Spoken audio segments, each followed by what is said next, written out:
impressionnant. C'est un peu impressionnant pour moi de parler. Alors, donc déjà, je me présente. Je suis infirmière à l'hôpital de Saint-Junien. Je travaille dans le service de consultation externe de l'hôpital de Saint-Junien. J'ai 53 ans, bientôt 54. J'ai un parcours d'infirmière où j'ai travaillé à l'assistance publique à l'hôpital Saint-Antoine à Paris. Je suis arrivée en fait ici en 2008 et j'ai tout de suite été embauchée à l'hôpital de Saint-Junien où j'ai travaillé aux urgences, en chir, enfin bon, j'ai fait quelques autres services. Donc je suis aussi co-animatrice du groupe d'action de Saint-Junien avec Benoît Brulin, qui n'est pas là ce soir et qui s'excuse de pas être là. Donc voilà, je voulais vous parler de plusieurs problèmes à l'hôpital de Saint-Junien. Nous observons, enfin mes collègues, tout le monde, on voit bien qu'il y a des choses qui ne sont pas normales qui se passent. On est impuissant et on assiste à une dégradation de l'hôpital due à des dysfonctionnements qui ne cessent de se multiplier. Alors, ça fait déjà pas mal de temps, moi, depuis que je suis arrivée, je vois qu'il y a des choses il y a, on va dire, 3-4 ans, qu'il y a des choses qui se dégradent vraiment.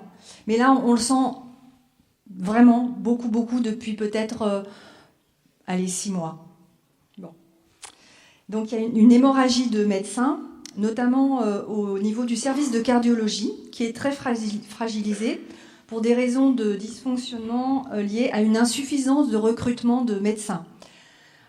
Il n'y a qu'un médecin-chef, qu'un praticien hospitalier, alors qu'il en faudrait au moins 3 pour assurer les gardes, le fonctionnement du service de cardiologie, les urgences, tout ça, voilà. Donc il n'y a plus qu'un cardiologue.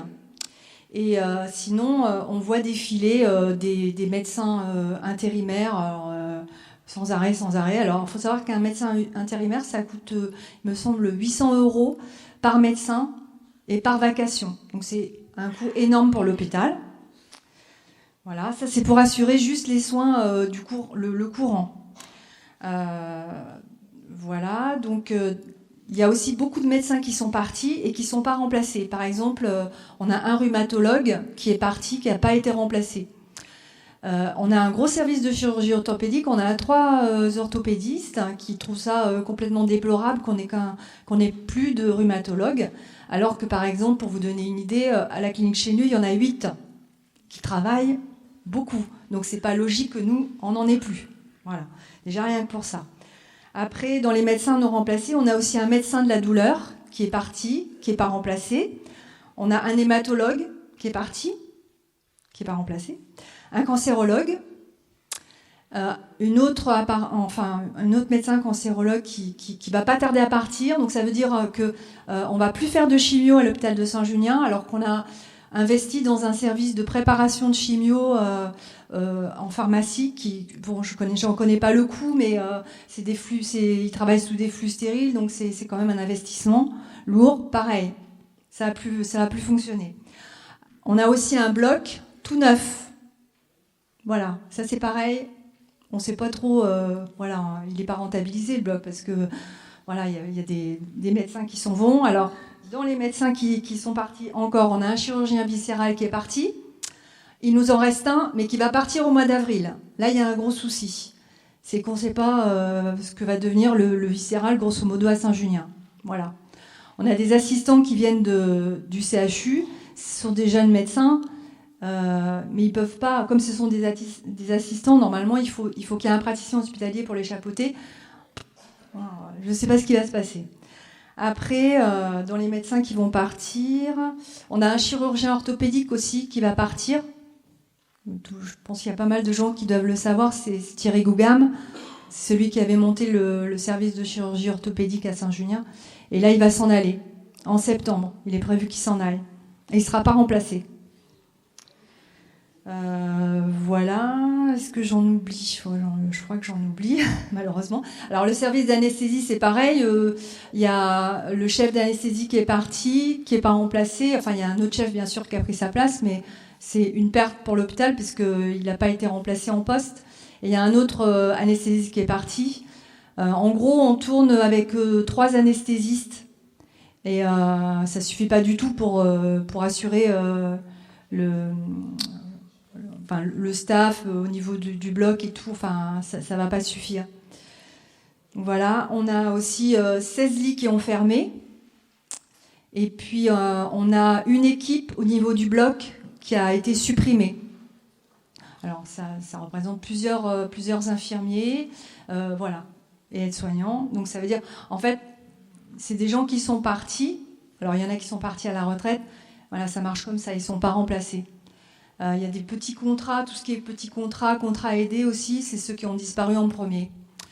Il y a aussi il y a un pôle d'Alzheimer qui s'est ouvert à Saint-Junien. Il y a 80 patients qui sont des patients Alzheimer. Voilà. Et il n'y a qu'une infirmière et une aide-soignante pour s'occuper de 80 patients. Voilà. Et ça, c'est un tout nouveau service. Il est flambant neuf. Et voilà. Et puis bon, au niveau du SSR, c'est pareil, mais mes collègues, elles en peuvent plus. Elles font leurs soins vite fait, quoi, elles s'occupent de leurs patients, mais elles ont l'impression de faire n'importe quoi. Elles n'ont pas l'impression de faire leur travail correctement. Voilà. Alors je voulais juste finir sur parce que bon, je pense qu'à un moment donné, il va falloir qu'on fasse peut-être quelque chose. Bon, je sais pas quoi, mais je pensais à faire faire une action et faire participer les habitants. Parce que à Saint-Junien, les gens ils se rendent pas compte que l'hôpital il est menacé. Ça se passe comme s'il n'y avait rien de changé. Pour eux, ils comprennent pas. Et on essaie de leur mettre de temps en temps, de leur dire voilà, regardez, il y a ça qui disparaît, tout ça. Donc je pense qu'il faudrait faire peut-être une lettre, faire une pétition pour dire voilà ce qui se passe. On est là, mais bon, peut-être qu'on est très fragile et qu'on risque de disparaître. Voilà.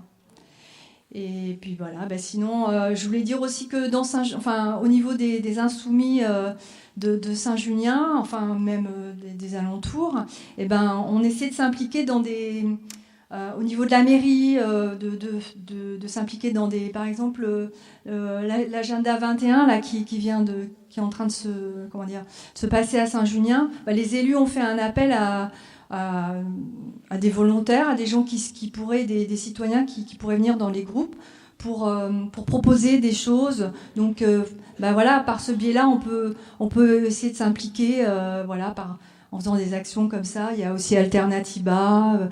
Là, je parle pour l'environnement, mais voilà, c'est des petites choses qu'on peut faire, nous, voilà, en tant qu'insoumis, je pense. Voilà, rentrer dans l'action et puis voilà, essayer de faire des choses pour faire bouger, quoi. Voilà.